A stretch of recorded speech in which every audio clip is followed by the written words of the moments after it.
Обычно там, где собираются историки и краеведы, нужно ждать очередное открытие. Но на этот раз обошлось без сенсаций. Ученые, краеведы, педагоги и общественные деятели собрались для создания Союза татарских краеведов Тюменской области. Необходимость изучать прошлое сибирских татар сообща назрела давно.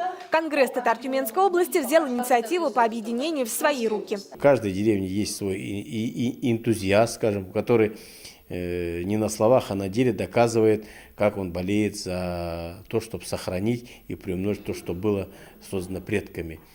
Практически в каждом татарском селе сегодня или при мечети, или при учреждении культуры есть музеи.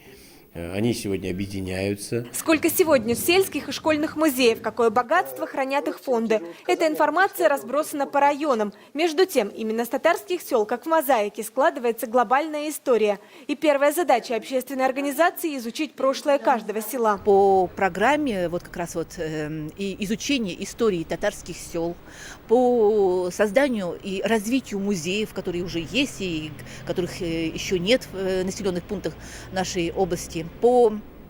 Один из самых важных вопросов, наверное, это необходимость создания постоянных экспозиций в крупнейших городах нашей области, в Тобольске и Тюмени, по истории и культуре татар Тюменской области. Создавать музеи, открывать экспозиции, развивать туризм. Историки и краеведы ставку делают не на местных туристов, а на иностранных. У гостей из-за границы интерес к сибирским татарам гораздо выше, чем у россиян.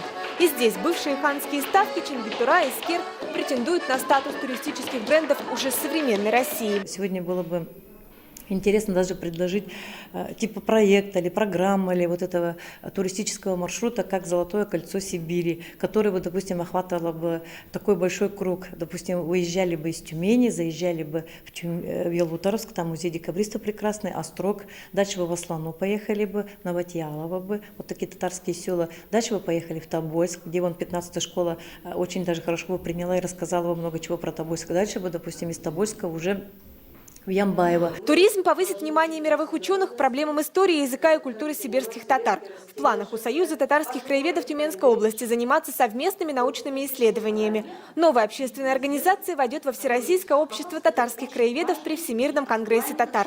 София Хайруллина, Тимур Ахмедов, ТНВ, Тюмень.